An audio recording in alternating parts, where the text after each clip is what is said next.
Hello everyone, you're most welcome to this debate session. As Group 1, we're going to be presenting the topic, should mandatory genetic-based vaccination policies be implemented for public health? But before we go any further, I'm going to first pause an imagination session. Imagine a world where diseases can be prevented not just broadly, but precisely based on our genetic makeup. That is a promise of genetic-based vaccinations. Can you imagine? Today, we argue that making such policies mandatory is a vital step towards a safer and healthier community.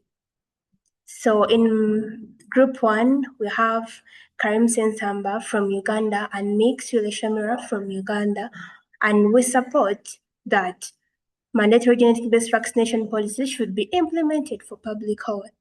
So in our second slide,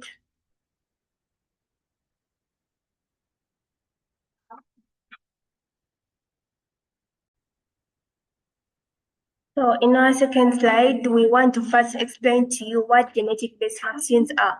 Genetic-based vaccines are the type of vaccines that deliver a blueprint, for example, messenger RNA or DNA, that instructs our cells, to produce a harmless antigen. How do they work?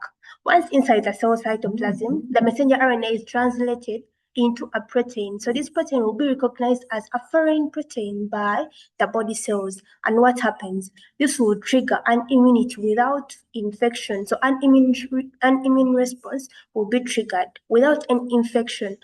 And examples of these vaccines, we have the COVID-19 vaccines like the Pfizer, the HPV vaccines, and I have an example in my country, Uganda.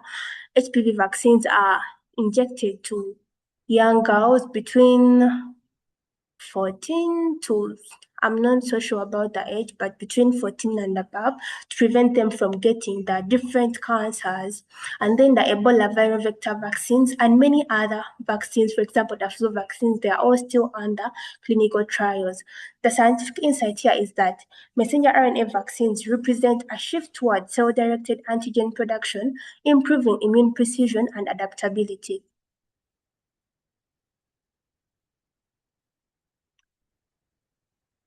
Then the opening statement we came up with is, due to the rapidly emerging diseases which demand scalable vaccine platforms, mandating genetic-based vaccinations is the best solution, since genetic-based vaccines offer precision, protection, and progress. So making them mandatory is not just a policy choice, but a public health necessity. So, and this statement, what it means, why is it just not a policy choice? It's not like policymakers are going to sit and agree on a policy to come up with, but it's a public health necessity in that we have seen various pandemics which hit different countries, and many people lose their lives just because of an unprepared for pandemic. But if people are vaccinated, it's very rare. Even if this pandemic attacks a particular country and the majority of the population is vaccinated, then very few people will lose their lives to that pandemic. So it is actually a public health necessity to mandate these genetic-based vaccinations.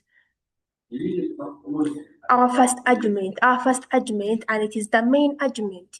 Genetic-based vaccines function like programmable biological tools, enabling rapid design and large-scale deployment of vaccines. The scientific backing we have on this is that their scientific and cell-free production allows faster manufacturing compared to the traditional vaccines. The stance where we stand is that mandatory adoption ensures timely and equitable production. And the impact or the point in this is that this leads to reduced hospitalizations, resulting into lower healthcare costs. So if you are vaccinated, for example, from flu or from any particular disease, that means your chances of getting that disease are very, very low. So you won't be spending healthcare costs in hospitals treating that particular disease because you're already immunized, you're already vaccinated. Our constructive argument too was precision and safety advantage. So the point here is that messenger RNA vaccines are not integrating and transient.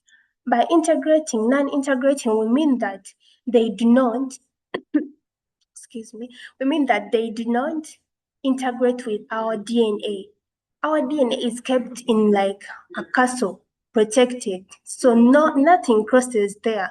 And remember, we do not have reverse transcriptases in our bodies. So our messenger RNA, the messenger RNA injected to you cannot be transferred or cannot be translated to or transcripted or cannot be changed to DNA. So we cannot form DNA from the messenger RNA injected to you. So this messenger RNA cannot cross to the cell's nucleus. It cannot cross where our DNA is.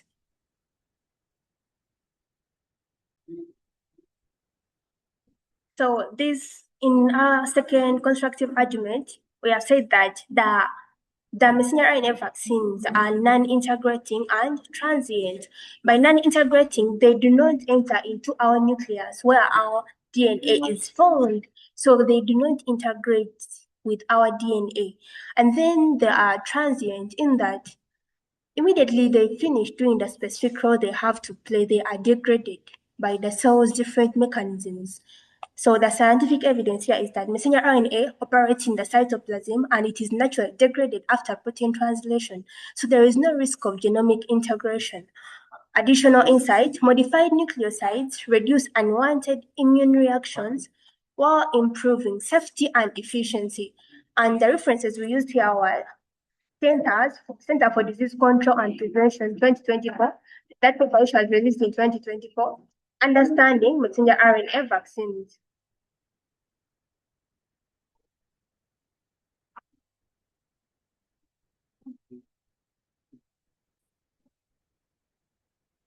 And then our constructive argument number three. Constructive argument number three, what we came up with is rapid response and preparedness. And the pointer is genetic platforms enable rapid vaccine design within weeks of identifying a pathogen. Yes, and the scientific insight here is that COVID-19 messenger RNA vaccines, they were developed and deployed in record time due to platform flexibility. The genetic platform that it is flexible. And then the impact here is mandatory policies ensure synchronized population immunity, limiting mutations and spread. By synchronized population immunity, we mean that if it is a mandatory policy for you to access a particular hospital, a particular school, a particular bank, you should be vaccinated. That means everyone in that school will be vaccinated. So that will limit the spread and also the different mutations. Because if you're all vaccinated from that particular virus, even if it comes in, it won't be able to mutate very rapidly. Then our constructive argument number four is public health equity and awareness. And the point here is mandates promote equal access to advanced vaccine technologies. Let me give an example. In my country, the particular genetic technologies where people be like, those are for the rich, like the poor can't access them and the poor don't even look at them. So like if it is a mandate, that means there will be equal access. When you all know you have to access that particular vaccine, you're supposed to have it, you're supposed to be injected with it. So that will promote equal access. Everyone can access it. There is nothing like this is for the rich, this is for the poor. And then the scientific insight here is that scalable manufacturing of messenger RNA vaccines supports global distribution more efficiently than the traditional methods. And the strategy to implement this effectively, what we came up with was combine mandates with education. So you combine these mandates with education. This will help build the trust and informed participation. So if you can organize webinars, seminars, and then different television sessions, so you educate people about that particular policy you plan to implement, or about that particular vaccine which researchers, scientists, and health advocates have come up with that will be good to the public. You start educating people about it so that they are well versed with it, well versed with its advantages, well versed with its risks. So this will build trust and informed participation. People will participate willingly actually because they will be knowing what exactly is happening. Then we came up with different tributaries, the different concerns, which are most likely to rise up from our opposition. The first concern was bodily autonomy and medical ethics, and how to counter this. Public health mandates prioritize the collective good and societal safety over individual autonomy during healthy crises. It's like when we were in the COVID-19 pandemic. I'm so sorry for using this example continuously, but I've seen that pandemic when I'm really old and I'm seeing many people losing their lives because of that pandemic. So I'm going to use it as my example most of the time. So it's like when you're in COVID-19, you couldn't just look at a particular person that maybe this person is so ill. Let's just focus on their autonomy and medical ethics. No, we had to look at the whole community. How do you make sure the whole community is safe? How do you make sure the whole country is safe? How do you make sure very few people lose their lives to this virus? So these mandates, the public health mandates, they just prioritize the collective good and societal safety, not just individual autonomy. And then the second concern was violation of informed consent. So here, how to counter this? The number code applies to experimental treatments, not to approved public health measures with proven safety. So what I what I can explain more about this is that these treatments, these vaccines, which are approved by FDA, pass through a very long process. Some even take 10 years to be approved. So all that period, they are undergoing different clinical trials to make sure they are really safe for human consumption. So by the time it is approved, that means it has been proven that it is safe for human consumption.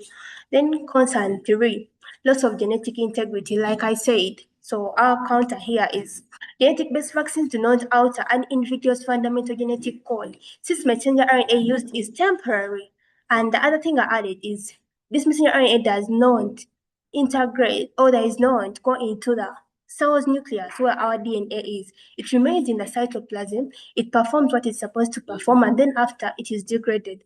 And then the next concern four, data privacy and genetic discrimination. How to counter this? Robust data laws like HIPAA are already in place to protect sensitive health information. I think most of us have heard about HIPAA. Yes, HIPAA. And then GINA for preventing genetic discrimination. So genetic information is not allowed to be given to the insurance companies, and employers are not supposed to base on it to employ people. So to prevent this genetic discrimination. Then the fifth concern, safety and precautionary principle. The counter here is that genetic-based vaccines have undergone rigorous clinical trials and continuous world safety monitoring by global health bodies. Like I said, these genetic vaccines, any vaccine, the moment it is approved, that means it has undergone very many clinical trials, and it has been seen that it is really safe for human consumption. Concern six, erosion of public trust. So how to counter this? Maintaining clear, consistent communication from trusted health authorities, emphasizing scientific consensus and collective good can build the trust.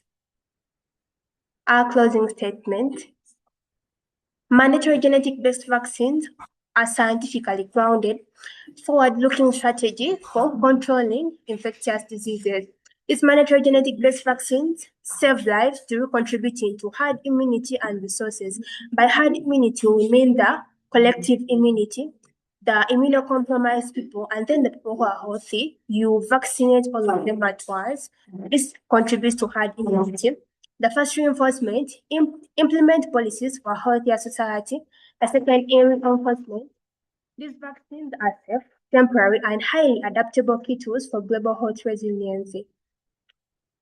Our information, the scientific evidences, we obtain them from the different papers, which we managed to mention here in our references. So for further reading, you can use these references we used. All that information we have in there, we obtained it from the different references here. So the next session is the Q&A session. Thank you all for your attention. Any question is welcome. Thank you.